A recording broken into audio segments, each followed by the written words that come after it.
Nós hoje vamos falar sobre essa figura bem mais acessível, não menos extraordinária, mas mais palpável, que é a figura de Paulo. Mas antes, eu gostaria de propor a vocês um exercício que eu tenho proposto sempre que a gente trabalha com o seminário de Paulo, com uma palestra sobre Paulo, que é o seguinte: com toda sinceridade, né, sei que não é o hábito em palestra, mas eu queria que levantassem as mãos as pessoas que acreditam que no momento da morte, né, no seu último suspiro, vão ser recebidos por Jesus. Quem? 1, 2, 3, 5.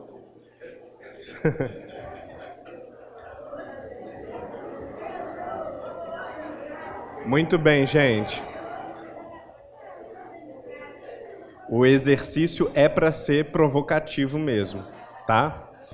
A reação é natural. Então temos aqui um público até grande, dentre os quais aproximadamente 5 ou 6 pessoas têm a expectativa de serem recebidos por Jesus no momento da sua passagem. É um número muito pequeno. Há plateias em que ninguém levanta a mão. Há outras em que um pouco mais de pessoas levantam a mão. Entretanto, se a gente for parar para pensar, alguém aqui se considera um inimigo de Jesus? Um perseguidor de Jesus, os seus discípulos? Saulo de Tarso era um inimigo de Jesus e era um perseguidor de Jesus e dos seus discípulos e detestava a doutrina de Jesus. Essa é uma condição que está abaixo, eu imagino, da maioria das pessoas presentes aqui. E, entretanto, ele foi recebido pelo Cristo quando ele deixou o corpo físico. Isso serve para a gente lembrar o seguinte, que para Deus tudo é possível. Deus faz o bom a partir do mal.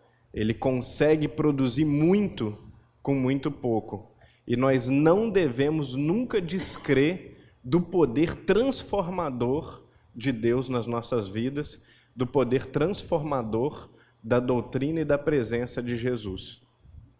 Porque quando é do plano dele, ele pega o pecador, ele pega o transviado, ele pega o ignorante, o confundido, quem foi escolhido, e alça essa pessoa a novos patamares. Qual apóstolo teria imaginado, enquanto estava pescando, que seria a coluna mestra de uma nova religião? Ou Mateus cobrando impostos? Maria de Magdala, será que ela imaginou que ela seria uma personagem tão importante no Evangelho? Qual dessas personagens a gente pode imaginar que tinha essa expectativa? E eles não conheciam Jesus, não seguiam nada parecido com a doutrina de Jesus. Alguns poucos apóstolos, a gente pode dizer que eram realmente bons, honestos, mas alguns eram bastante suspeitos, tinham vidas suspeitas. Judas provavelmente já era um agitador político na época, provavelmente Mateus não tinha uma vida tão idônea.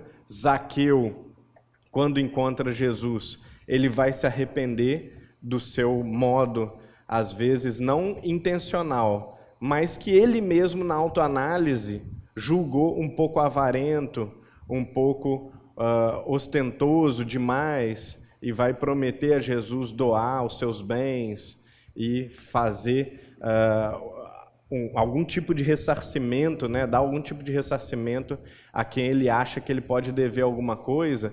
E aí o que Jesus diz para ele? Eu não te pedi nada. E porque você ofereceu de boa vontade, isso é muito meritório.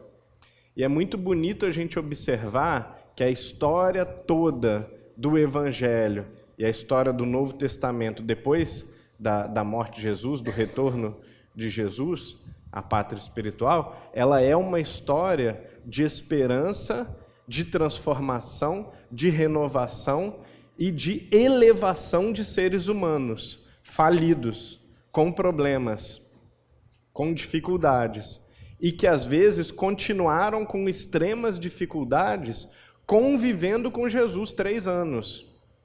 Nós vamos encontrar os discípulos fugindo no momento mais grave, traindo, como Judas, negando, como Pedro, puxando a espada para atacar o soldado, depois de todo o ensinamento e depois da convivência prática com Cristo e todo o aprendizado ali ao vivo e a cores, 24 horas por dia, porque eles conviviam ali em regime de muita intimidade, dormiam juntos, comiam juntos.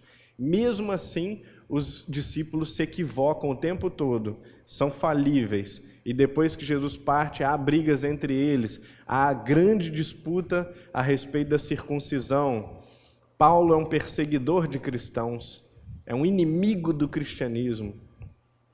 Como ele podia esperar? E se alguém dissesse isso para ele, Paulo, você será recebido por Cristo como um herói, como um apóstolo.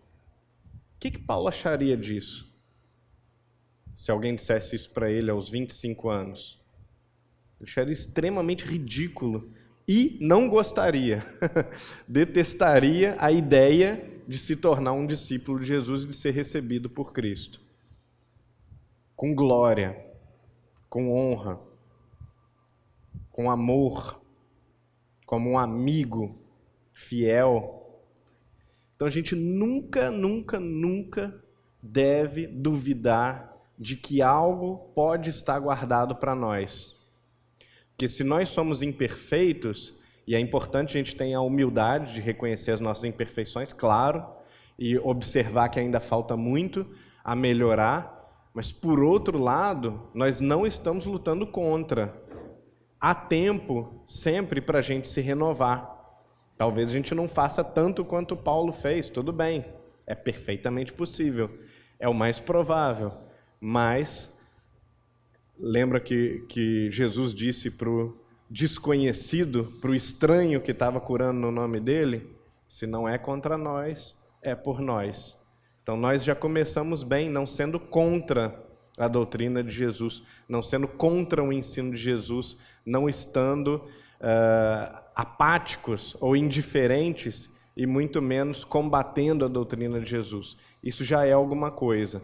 Já é uma coisa bem maior que a gente tente trabalhar com todas as nossas imperfeições, com todos os obstáculos, mesmo que nos falte talento, nos falte força, e nós cometamos erros todos os dias, e nós vamos cometer certamente erros todos os dias, mas já vale muito a boa vontade de trabalhar na direção, por amor, por respeito ao ensinamento que ele nos legou. Então nós não devemos desprezar esse valor desse trabalho, né? Nós devemos acreditar, pelo contrário, que sim, é perfeitamente possível que como o Cristo apareceu para o seu inimigo, para o seu perseguidor, para o adversário dos seus discípulos amados, ele pode aparecer de alguma forma nas nossas vidas, talvez não numa visão, talvez não como uma audição sobrenatural, mediúnica, mas ele pode aparecer de uma forma mais discreta, numa leitura tocante, num momento que a gente ouve falar dele e a gente se emociona, no momento que a gente toma a decisão de fazer alguma coisa, que a gente está em casa se sentindo, às vezes, o ser humano mal aproveitado na vida, e a gente diz, não, eu vou fazer alguma coisa, eu vou lá, vou me oferecer para esse trabalho, ou vou começar uma coisa que ainda não vem sendo feita, e sim, a gente pode realizar alguma coisa. Da mesma forma como é preciso que nós sejamos humildes, saibamos o nosso lugar, olhemos para o espelho, enxergando todos os nossos defeitos e todas as nossas imperfeições, não desejando ser o primeiro, mas desejando servir, desejando sermos o último da fila, é também muito importante, e sem isso a gente não é cristão, tá, gente? Que a gente tenha forte esperança. A esperança é um dos traços principais da mensagem de Jesus. Se nós ouvimos a mensagem e nós não temos esperança de que nós podemos mudar, de que a gente pode fazer uma renovação completa do nosso caráter, da nossa natureza, a gente não acreditou nas palavras de Jesus, no exemplo de Jesus, no exemplo dos apóstolos, no exemplo de Paulo, de tantos outros discípulos, tantos outros mártires e santos que coroam ali aquele momento espetacular dos primeiros anos, do primeiro século, né, do aprendizado da vivência cristã. É preciso que a gente tenha esperança e fé na potência infinita da doutrina de Jesus e do exemplo de Jesus em renovar as nossas vidas. E se essa potência é infinita, sim, a gente pode se transformar a ponto de sermos alçados à perfeição, à excelência. Não talvez nessa vida, mas a gente pode dar passos largos nessa direção e sermos bem recebidos quando chegar a nossa hora. Então a gente começa lembrando isso. Talvez a coisa mais importante sobre a história de Paulo é que Paulo não foi Paulo. Paulo antes foi Saulo. E é só a transição, a mudança, que nós conhecemos sim em Atos dos Apóstolos, mas que nós conhecemos de maneira perfeita pelo relato de Paulo e Estevão, que é realmente incomparável, tem se mostrado um relato historicamente muito forte, muito excelente do ponto de vista assim, dos detalhes, das minúcias, mesmo confrontado com o que a gente conhece de melhor da geografia da época, dos costumes da época, da psicologia das pessoas naquele momento histórico, naquela cultura, da política vigente, dos hábitos cotidianos, até de alimentação das pessoas. Então, todos esses elementos mostram para a gente que Paulo e Estevão não é um romance, é uma coisa mais séria. É talvez o maior livro que a gente tenha de historiografia do ponto de vista espiritual. Então, é um livro que a gente precisa levar muito a sério. E que vai mostrar para nós um Saulo que é um sujeito já muito talentoso, muito disciplinado, muito competente, cheio de qualidades e que era, por assim dizer, um ícone, era um sujeito destacado na comunidade judaica como sujeito modelo do cumprimento da velha lei, do conhecimento, né, da atividade intelectual, rabínica, de interpretação das escrituras, e é, até historicamente, o maior fariseu, o maior de todos os fariseus de que a gente tem notícia, a ponto de que os judeus, quando querem estudar o farisaísmo do ponto de vista histórico, eles estudam através de Paulo, que é o que mais deixou relatos e relatos mais contundentes. Eles ignoram a parte cristã toda e se concentram sobre o que Paulo diz a respeito das Escrituras, qual é o tipo de visão que ele tem das Escrituras, para ver, bom, mesmo um sujeito modificado e convertido a uma outra religião, ele tem uma interpretação que a gente percebe em alguns pontos, em alguns momentos, que condiz com o pouquíssimo que nós sabemos sobre a época e a cultura dos fariseus. Então, isso mostra a importância dele para além da figura de um propagador do cristianismo. Ele é um sujeito que realmente tem méritos próprios para além dos méritos que nós concedemos a Paulo por ser um ícone do cristianismo.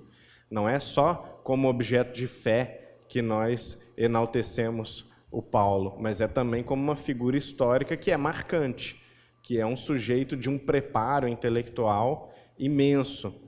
Engraçado que nessa pintura, nós vamos ver justamente Paulo e os seus seguidores em vestes romanas.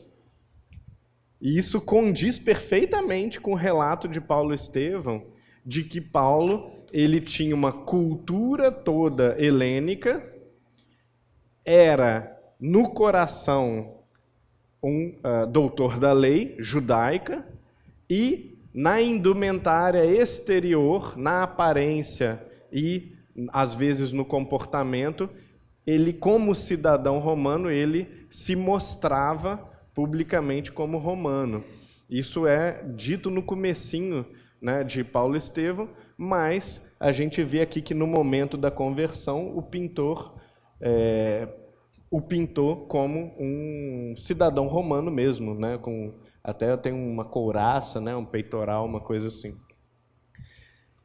E no livro Paulo e Estevão a gente também vai ver que esse momento, esse ápice transformador, que é um dos momentos mais interessantes da história, em Atos dos Apóstolos, né, o relato mais próximo historicamente da época, a gente vai ver a mesma ideia.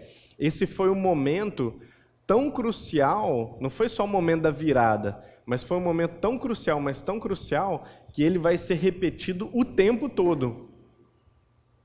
E quando Paulo vai tentar mostrar que ele tem uma autoridade, enquanto cristão, ele vai apontar sempre para o momento da conversão em Damasco. Porque o Cristo me apareceu na estrada de Damasco. Porque eu estava indo numa direção e Cristo me chamou para outra.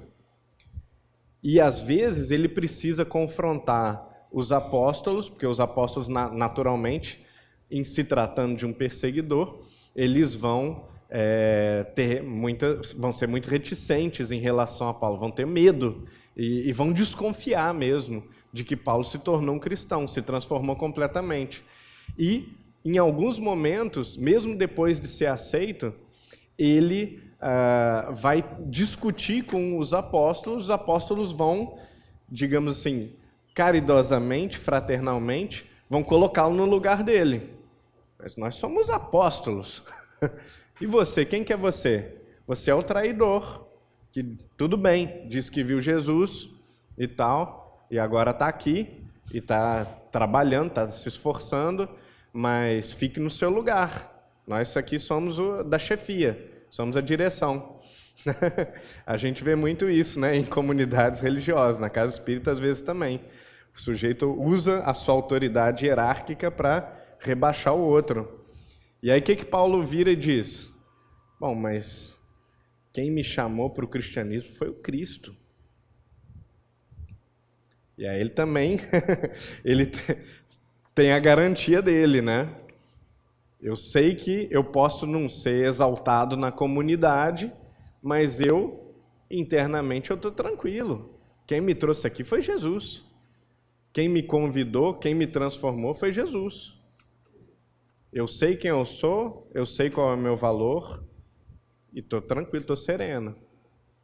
E no momento da conversão é espetacular, porque tanto em Atos quanto em Paulo e Estevão, a gente vai notar o seguinte: a conversa, ela não é uma conversa. Não acontece nada praticamente. Qual que é a conversão de Paulo? Estava andando, tal, era contra, era oposto, embora tivesse abalado, estivesse na dúvida, e isso Paulo e Estevão mostra muito melhor do que Atos dos Apóstolos, né? Porque a gente sabe da história de Abigail, é um personagem sobre a qual a gente nada sabe através de Atos dos Apóstolos, e ele todo muito abalado com a tragédia de descobrir que Estevão era irmão de Abigail, e abalado também com a morte de Abigail, tentando entender por que os dois se converteram ao cristianismo. Ele já tinha, embora também não apareça tão claramente em Atos dos Apóstolos, ele já tinha uma mínima admiração por Estevão, porque embora achasse que ele fosse meio maluco, que ele tivesse muito desviado, ele percebia que Estevão era brilhante, percebia que Estevão era um sujeito digno. Então a discordância ela era toda ideológica. Paulo não achava que Estevão era uma má pessoa, ou que Estevão fosse ignorante, ou que Estevão não fosse um bom judeu. Ele achava que era um judeu corrompido por ideias novas, por ideias estranhas. Mas era um bom judeu, era um sujeito excelente. E com Abigail ele tem a mesma impressão. É uma judia exemplar, excelente, inteligente, né? Moralmente irrepreensível. E essas pessoas são o tipo de pessoa que se transforma em cristão. Então tem alguma coisa muito errada. E Paulo já está mexido por dentro, está em grande conflito interno. E, de repente, aparece, né, esse clarão que o derruba do cavalo, né, o deixa cego para o mundo, mas ele está enxergando a imagem de Jesus, está enxergando o clarão, e ele pergunta, né, quem é, né, quem é? E Jesus só diz o seguinte, por que me persegues? E aí Paulo pergunta, quem sois, Senhor? Eu sou Jesus, aquele a quem persegues. Esse tipo de discurso converte quem? Qual que foi o argumento que converteu Paulo? Qual que foi a frase que mostrou para Paulo que a doutrina de Jesus era melhor, que o amor superava a lei? Não tem nenhum argumento. Não acontece nada nessa conversa. É só quem é você? Por que me persegues? Eu sou Jesus, aquele a quem persegues. É uma conversa banal, uma conversa sem conteúdo. Então o que aconteceu? O que converteu Paulo? Foi o encontro, foi a visão, foi a sensação que ele teve de que uma pessoa santa, uma pessoa gloriosa, apareceu num clarão divino e essa presença o converteu. E quando essa figura responde que é Jesus, o sujeito, antes ainda de saber qualquer coisa, ele já está encantado, admirado, emocionalmente transformado, mexido.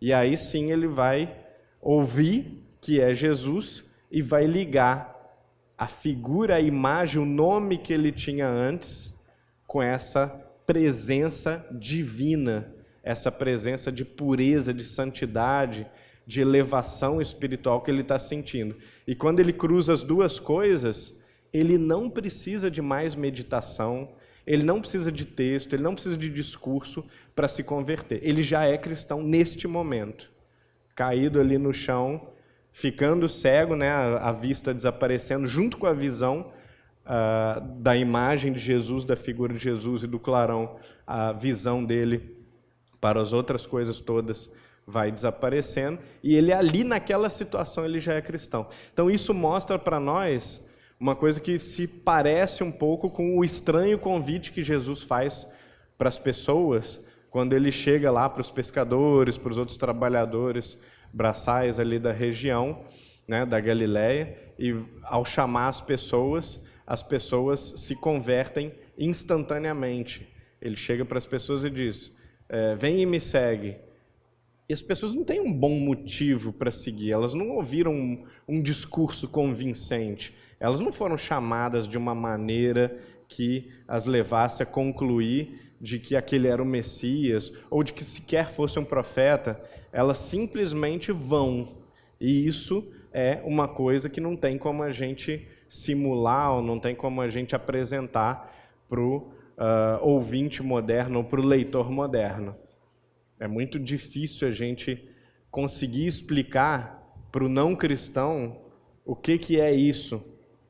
Às vezes, através da leitura ou através da convivência com outros cristãos, alguém pode, em algum momento da vida, ter uma sensação de que ali algo especial está acontecendo, porque essas pessoas, elas têm um relacionamento com Jesus, elas vivem à luz da doutrina de Jesus. Mas mesmo assim isso é bem menos intenso. Quando a gente encontra um ou outro sujeito de alta elevação, quando a gente encontra ali as grandes figuras, os grandes ícones da humanidade, em todos os tempos, existem muitos hoje, mas também muitos no passado, a gente pode ler a história de uma série de pessoas caridosas, pessoas de fé, e a gente vai ter às vezes essa sensação, às vezes a gente vê uma faísca dessa presença divina que Jesus transmitia para as pessoas. Mas os fenômenos de conversão instantânea através da mera presença dele, que são muitos relatos no Novo Testamento, mostram para nós o quê? Que parece que isso com Jesus acontecia de uma forma diferente. Não tem comparação entre o que acontece com outras pessoas e o que acontece com Jesus. Inclusive, muitas das pessoas mais extraordinárias de todos os tempos, elas tiveram visões de Jesus. São Francisco, Santo Tomás de Aquino, uma série longa de pessoas, né? Kardec recebe comunicação, né, do Espírito de Jesus. Enfim, em todas as épocas, nós vamos observar que há pessoas que criticam, que questionam a importância de Jesus, a autoridade de Jesus. Entretanto, quando a gente olha para as pessoas mais dignas, as pessoas mais excelentes, as pessoas que têm as vivências religiosas mais profundas, a gente vai observar o seguinte: quanto mais alto essas pessoas estão, mais elas dobram o joelho para Jesus. Isso é uma coisa muito impactante, porque mostra para nós qual é o lugar verdadeiro dos críticos.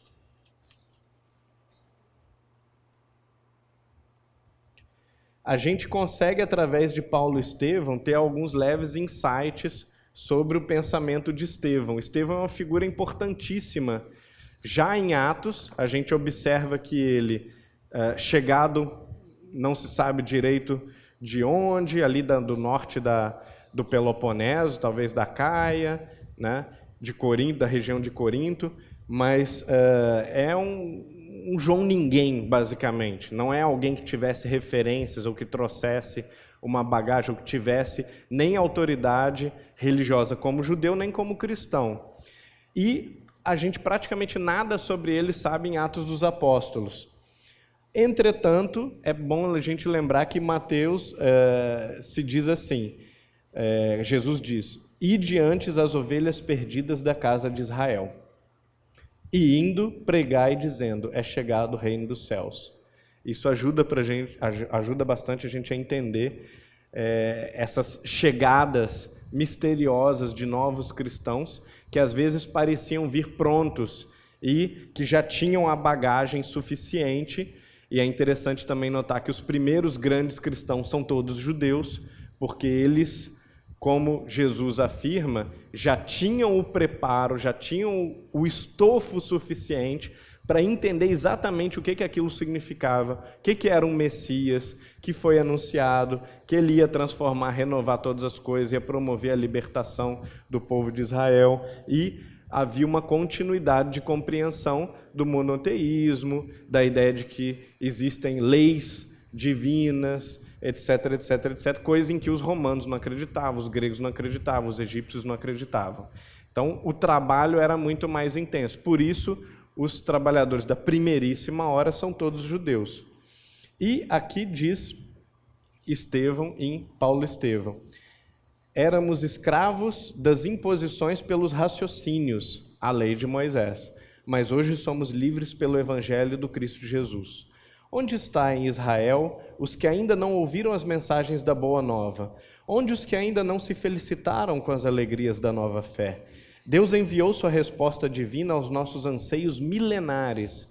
A revelação dos céus aclara nossos caminhos. Consoante as promessas de profecias de todos quantos choraram e sofreram por amor ao Eterno, o emissário divino veio até o antro das nossas dores, amargas e justas.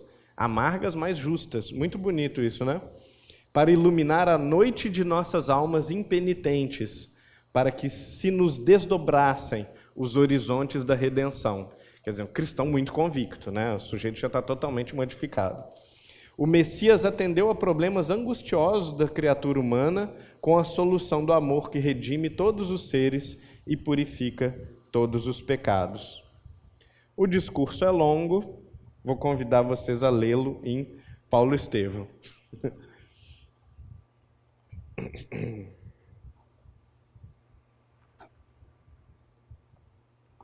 Antes ainda da conversão espetacular de Paulo, nós vamos ver que há outros fenômenos mediúnicos muito interessantes em Atos dos Apóstolos, o que sugere para nós que os apóstolos eles realmente tinham amplas faculdades mediúnicas, claro, com um amparo espiritual para garantir que aquele momento histórico, que era um momento de transformação capital para toda a humanidade, para que tudo acontecesse corretamente, como deveria acontecer naquele momento, os apóstolos não podiam morrer, não podiam ficar encarcerados vários anos, muito cedo, antes de realizarem as coisas básicas que eles tinham programado para realizar.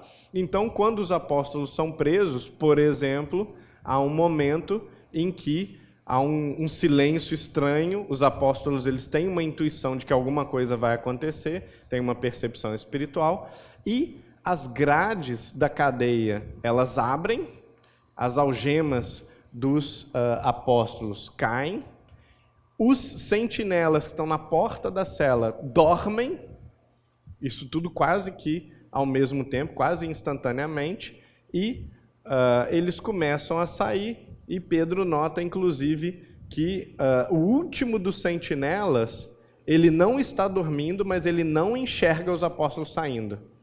Quer dizer, é uma porta, o sentinela está vigiando a porta, passam várias pessoas, ele não vê as pessoas saírem. Então, são fenômenos de vários tipos que acontecem no mesmo momento. A conversão de Paulo, a gente já falou um pouco sobre isso, né? Em Atos 12... a gente vê essa saída estranha do cárcere, né? E a luz que brilhou, né? O espírito que apareceu para Pedro diz: depressa e levanta-se.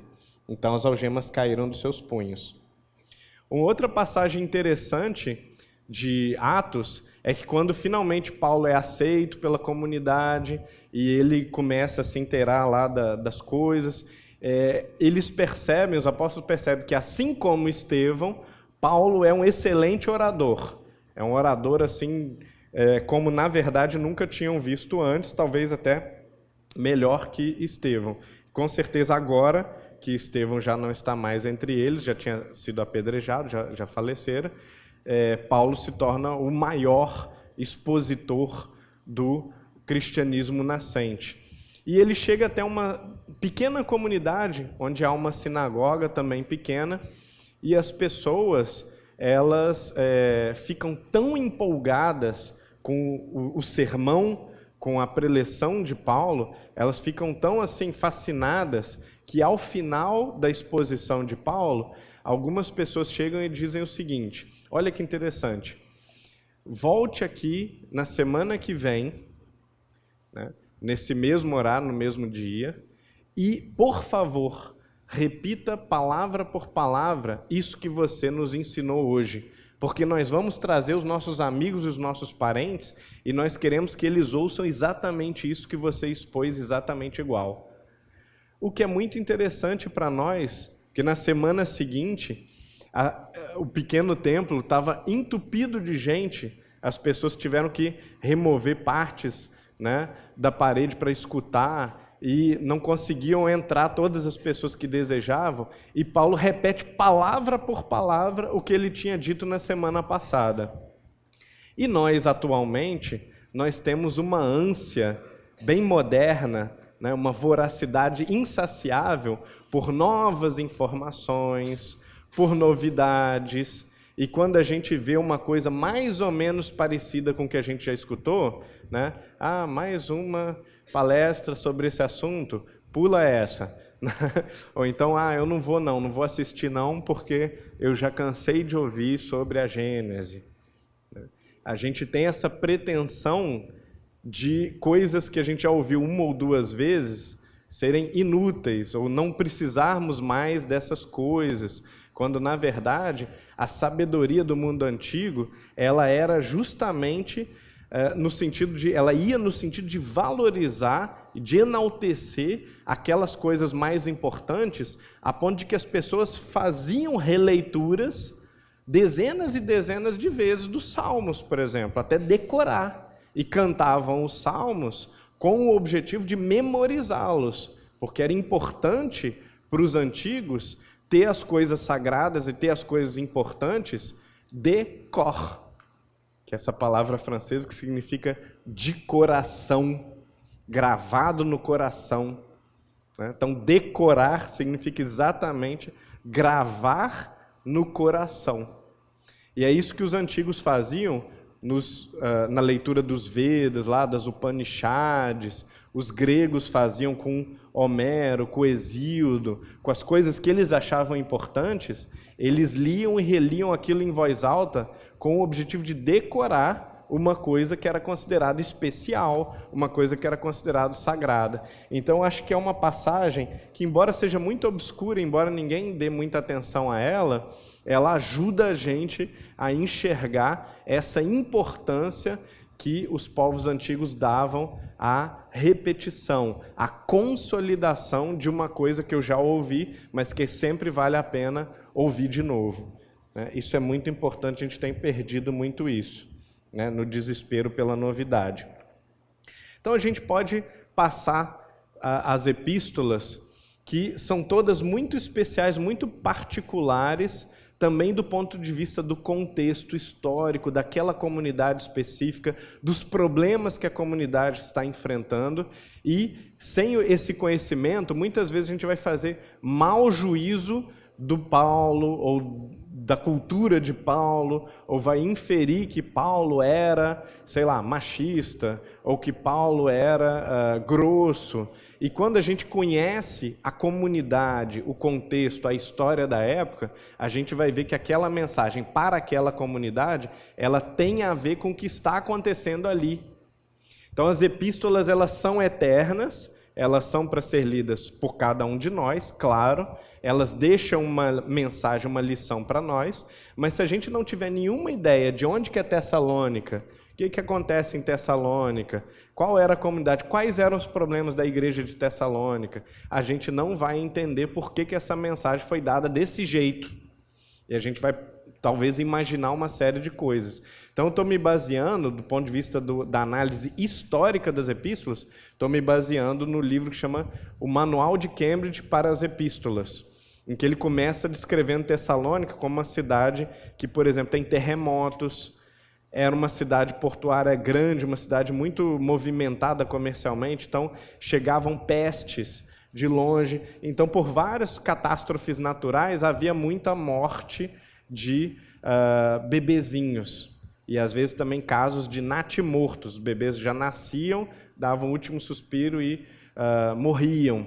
Então, qual é a preocupação dessa comunidade? Essa comunidade começa a questionar que esses bebês não receberam o batismo e que suas almas podem ir para o inferno. Era isso que as pessoas estavam pensando. Bom, se eles não se tornaram cristãos, não deu tempo de se cristianizar, de se evangelizarem, essas almas vão para o inferno. E aí Paulo vai dizer o quê? Claro que não, minha gente. Se essas almas são inocentes, se elas não pecaram, se elas não tiveram tempo de serem tentadas nem testadas, e nem se tiveram tempo de produzir boas obras, não seria justo da parte de Deus que essas almas fossem perdidas, fossem para a perdição. Então é claro que essas crianças, esses bebês, eles vão para o céu. É basicamente isso que o texto dá a entender. É uma epístola em que no final Paulo também lembra a gente de julgar todas as coisas, reter o que é bom, que é uma recomendação ao pensamento crítico. Em Gálatas, a gente vai ver Paulo descrevendo minuciosamente, embora isso já tenha aparecido em Atos dos Apóstolos, ele vai descrever detalhadamente a briga que ele teve com Tiago e Pedro e os vários discípulos dos dois a respeito da circuncisão. A circuncisão era uma operação feita nos bebês judeus e, como Paulo tinha feito muitas conversões de gentios, os judeus estavam implicando para preservar, isso a gente também vê bem em Paulo e Estevão, para preservar a igreja de Jerusalém de ataques de outros fariseus, eles queriam garantir que todos os ouvintes, todos os membros das igrejas cristãs fossem circuncisados. Acontece que ao fazer a operação na idade adulta, isso gera uma série de problemas. Pode infeccionar, o sujeito pode morrer, tal. É muito doloroso. Então as pessoas simplesmente não queriam fazer a operação. E Paulo começa a defender os gentios e diz coisas muito contundentes, né? Ele afirma a autoridade dele, dizendo: eu não recebi o evangelho nem aprendi de homem algum, mas diante da revelação de Jesus Cristo. Então, eu não aceito ser rebaixado com argumento de autoridade, de hierarquia. E quando conheceram a graça que me foi dada, Tiago, Cefas e João, que eram reputados colunas, me estenderam a mim e a Barnabé a destra da comunhão, a fim de que nós fôssemos para os gentios e eles para a circuncisão. Quando, porém, Cefas veio a Antioquia, resisti-lhe face a face, porque se tornara repreensível.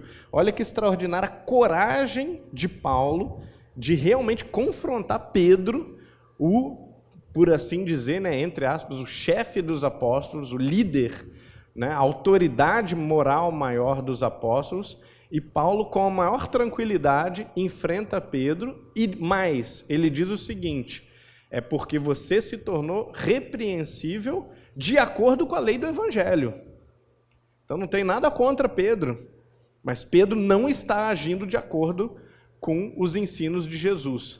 Isso é a absoluta segurança do sujeito quando ele sabe que ele está defendendo com fidelidade algo que é maior do que as nossas relações, que é maior que a autoridade social, institucional de uma ou de outra pessoa.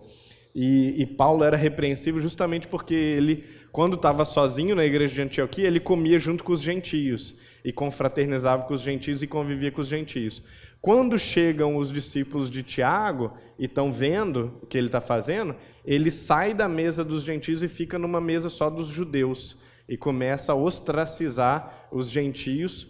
E Paulo, com todas as letras, vai deixar claro que isso é uma hipocrisia, que isso é uma coisa indigna.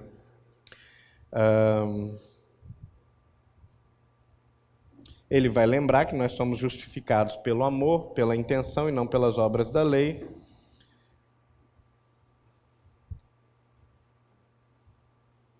E a epístola é bem importante porque ela vai dar para nós o colorido que Paulo enxergou na disputa. Mas se a gente for em Paulo e Estevão, a gente vai observar também o seguinte, que Pedro, diante desse reproche, ele vai manter a cabeça baixa, com toda a serenidade, e ao invés de rebater ao Paulo, ele tem até uma inspiração espiritual no momento, ele vai dizer o seguinte: não, você está certo, eu peço perdão se eu fiz alguma coisa que pode ter ofendido alguém, e no momento que ele vai ler as Escrituras, ele lê a Escritura e diz: agora eu vou chamar o amigo Paulo para comentar esse trecho. Então, em Paulo e Estevão, a gente vê que esse gesto de humildade, de grandeza de Pedro, também foi tão importante quanto a coragem e o gesto de se levantar e de confrontar o erro de Paulo. E é muito bonita a cena porque nós vemos realmente as virtudes cristãs casando uma com a outra e produzindo a solução para um problema muito espinhoso, muito delicado da época. Em Corinto, a gente vai ver, entre muitas outras coisas, o sermão espetacular sobre o amor. Aquele sermão, se eu falasse a língua dos anjos, né, sem amor eu nada seria, que é um sermão todo ele, até por outras tradições cristãs, não só os espíritas, mas também católicos, também evangélicos, algumas vezes identificam nesse momento, nesse trecho do sermão sobre o amor, algum tipo de inspiração superior. Então, eu já li textos, por exemplo, católicos, que dizem, nesse momento aí, dá para ver que é o Espírito Santo que está falando, não é Paulo. Isso aqui é grande demais para Paulo. Então, realmente é um momento muito especial. E que faz a gente questionar, por que ele falou isso para os coríntios? Ou seja, para a pior comunidade, para a pior cidade de todas as cidades onde havia uma igreja. Por quê? Porque Corinto era uma cidade comercial muito intensa, onde tudo tinha preço, especialmente o sexo, e as pessoas tinham o hábito, inclusive alguns judeus, de vender filhos para a prostituição, ainda na idade infantil, né, ou no começo da adolescência. Os pais vendiam os filhos para a prostituição. Além disso, como vocês devem se lembrar de ontem, né, o templo de Afrodite no topo do Monte Corinto, né, na pequena Acrópole de Corinto, ele tinha festanças regadas a muita carne, o sangue escorria pela escadaria, as sacerdotisas de Afrodite, elas tinham relações sexuais com visitantes, com os fiéis que entravam no templo. O prostíbulo de Corinto era o maior, o mais pervertido, assim, com o maior número de estranhezas assim, que as pessoas pudessem encontrar na antiguidade. Então, a cidade, toda ela era configurada por essas práticas, por esse nível muito alto de desvios de conduta de ordem sexual. E Paulo, ele vai falar muito sobre isso de uma maneira discreta, muito, muito discreta, em várias partes. E o discurso do amor, ele combina com o fato da deusa Afrodite ser exatamente a deusa do amor, e ser a deusa celebrada na cidade de Corinto. Se a gente observar o discurso do amor da carta aos Coríntios, é o discurso mais espiritualizado, mais antissensualista de todos que a gente vai achar, talvez, no Novo Testamento, e foi o discurso que Paulo fez para os coríntios, que eram o povo mais sensualista e mais erotizado da bacia ali do Mediterrâneo, do mundo romano conhecido. Isso é muito importante, porque a gente observa realmente a adequação da mensagem para o público. E muitos outros elementos, eles vão evidenciar essa importância. É bastante coisa, tá? Eu vou dar algum resumo geral para vocês. Por exemplo, em Corinto, era o hábito que as igrejas muito pequenininhas fossem dentro das casas das pessoas.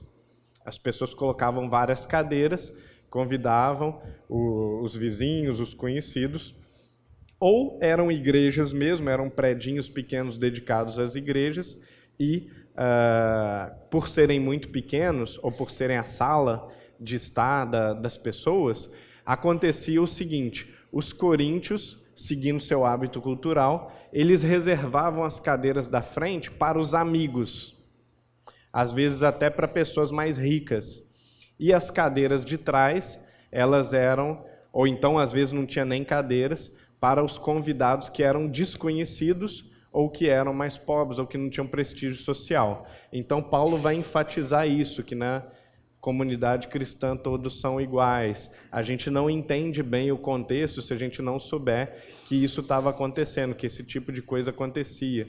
Paulo vai falar sobre o véu, que é um trecho que é muito usado como ataque a um suposto machismo de Paulo. Mas a gente tem que entender o seguinte: toda mulher judia mantém a sua dignidade usando o véu.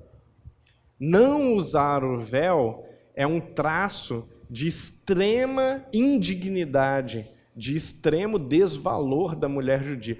Hoje, se a gente for a um bairro de judeu ortodoxo, a gente vai ver que as mulheres todas, no momento que elas se casam, elas passam a usar o véu. Então, o que estava acontecendo? Havia pessoas que tinham se corrompido, muito jovens, pessoas que tinham sido vendidas para a prostituição, né? Meninas muito novas vendidas para a prostituição, e essas pessoas se convertiam, essas mulheres se convertiam ao cristianismo e entravam, na verdade, muito envergonhadas na igreja para ouvir o sermão sem o véu. E aí, se alguém perguntasse, né, mas por que você não usa o véu, alguma coisa assim? Eu sou mulher de má vida, eu tenho passado trevoso, né, um passado corrupto, e não posso usar o véu. Então, é só quando a gente entende esse contexto que a gente vai entender a atitude de Paulo de dizer que a mulher cristã, a partir do momento em que é cristã, ela rompeu com o seu passado. Então, o que ela fez anteriormente, antes dela conhecer a Boa Nova, antes dela ter a consciência da Boa Nova, esse passado ele é apagado, é ignorado. A partir de agora que você aceitou Jesus, você aceitou a doutrina de Jesus, você é pura. Então coloca de novo o seu véu.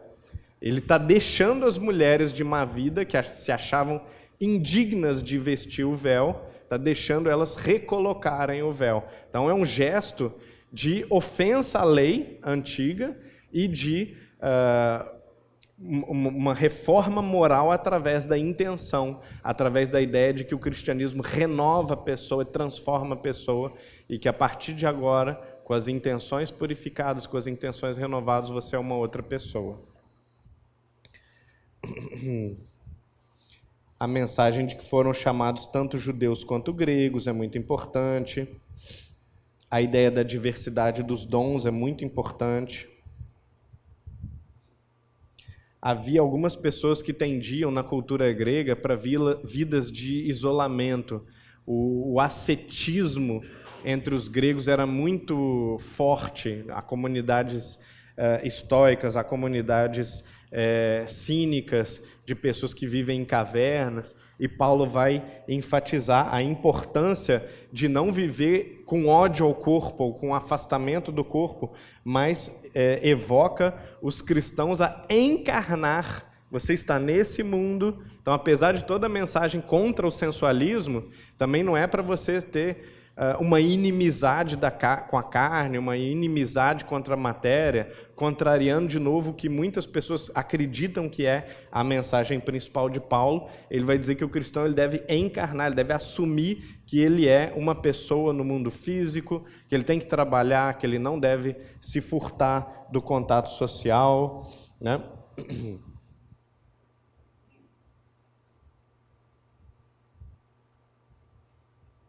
Uma passagem muito interessante é quando Paulo fala que, nessa passagem, né, todas as coisas me são lícitas, mas nem todas as coisas me convêm. Um pouquinho antes, um pouquinho depois, Paulo também vai dar a entender que a corrupção ela é muito mais uma corrupção psicossomática. Então, Paulo aqui ele já mostra um conhecimento muito profundo da lei de sintonia, de afinidade espiritual, de que ele não está falando de uma moral só de regras dentro da consciência e de um corpo que é separado do espírito ou da consciência, mas ele está sempre falando de uma sutileza de ajuste, de afinamento entre a mente e o corpo. Isso tem a ver um pouco com essa mensagem anterior, para encarnar também, para assumir a nossa corporeidade.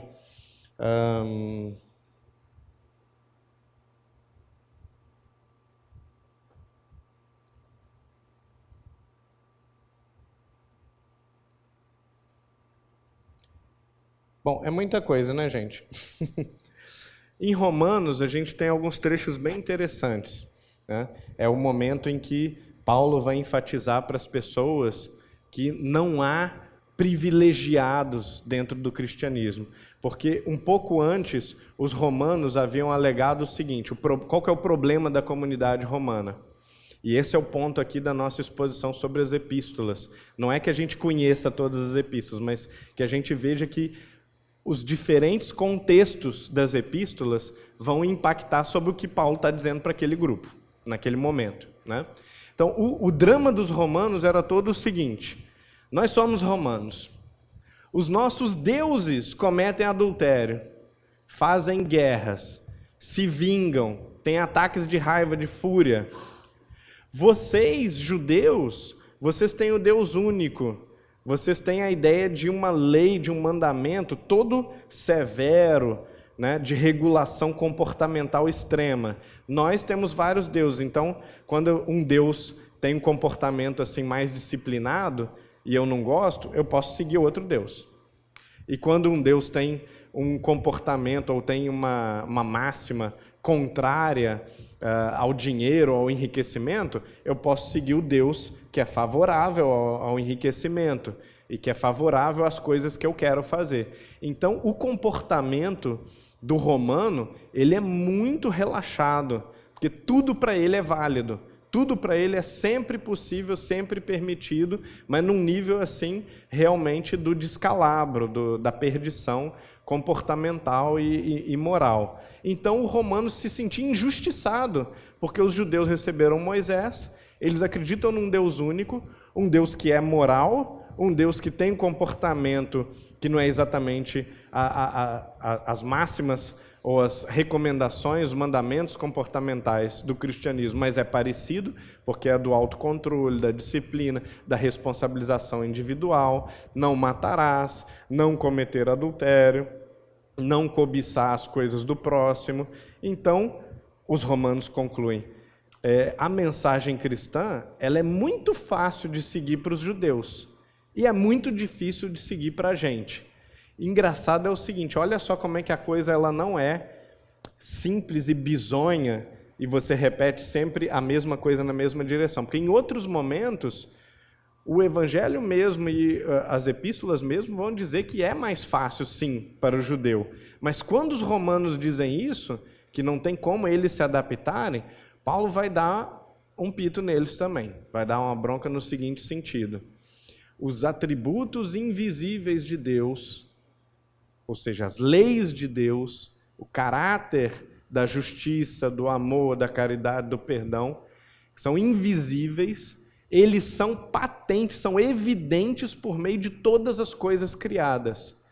Por isso, são indesculpáveis aqueles que dizem que não conhecem a lei, não conhecem as regras, não conhecem a Deus, não conhecem a natureza das coisas morais. Você não tem o direito de dizer que não te foi dada a chance. Por quê? O que Paulo está dizendo no final das contas?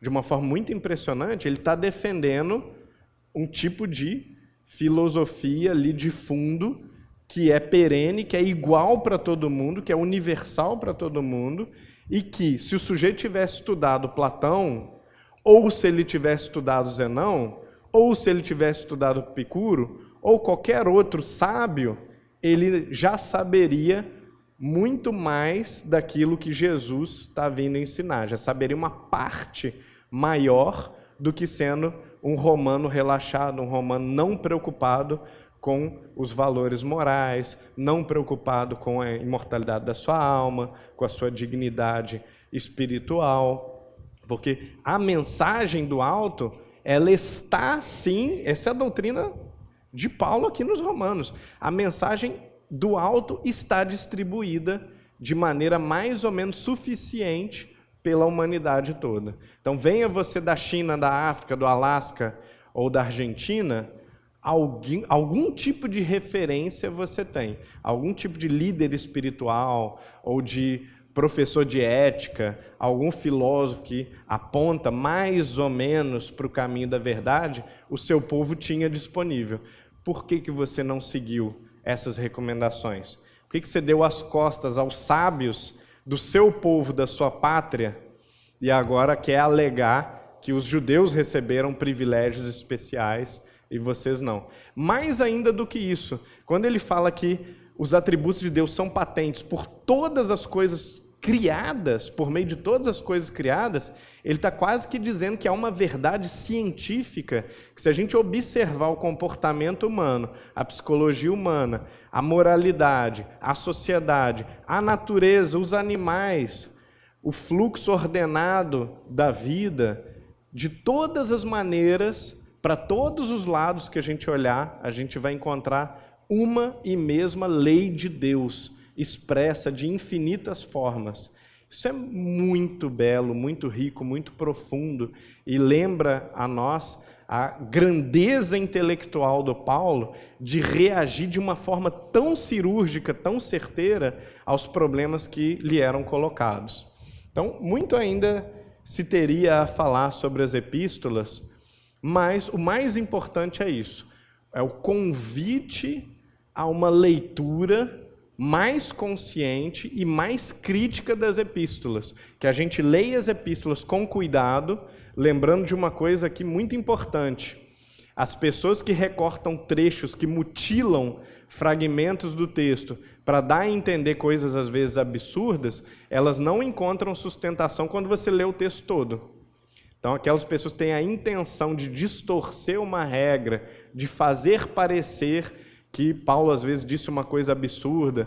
E aqui a gente não está também defendendo Paulo, dizendo que nada está errado ou que nada possa ser corrigido, porque tudo sempre pode ser melhorado e tudo sempre pode ser corrigido. Mas geralmente essas pessoas que mutilam um pedaço do texto, que recortam um fragmento para dar a entender uma coisa, quando você lê o texto todo não é aquilo que está sendo dito. O contexto esclarece o trecho. Então a gente nunca deve ler um livro, uma carta mutilada. A gente nunca lê trechos e estuda através de trechos. Porque o trecho ele só tem sentido de acordo com o espírito do texto, com o espírito de tudo aquilo que está sendo dito. A mensagem que inclui, inclusive, para quem está sendo enviada a carta, né? A forma como ele saúda as pessoas, se é com mais intimidade, se é com menos intimidade. Claro que isso influencia no que está sendo dito. Porque se eu não conheço vocês, eu vou falar de uma forma. Se é todo mundo da família, eu vou falar de outra maneira. Naturalmente, a gente sente isso um pouco pelas cartas, que por um lado tem o caráter eterno, mas por outro são moldadas, são adaptadas ao público, sim. Então, fica o convite para a gente conhecer mais, estudar mais, usar material de apoio também, né? Ler as epístolas, mas ler também os textos de história, ler os muitos textos que a gente tem, inclusive doutrinários, né? Da doutrina espírita mesmo, de interpretação dos evangelhos, de Atos, das epístolas, e isso certamente vai aproximar a gente de uma compreensão melhor do quadro. Eu agradeço muito novamente, né, por dividir essa manhã com vocês. Foi uma honra e que Deus esteja conosco.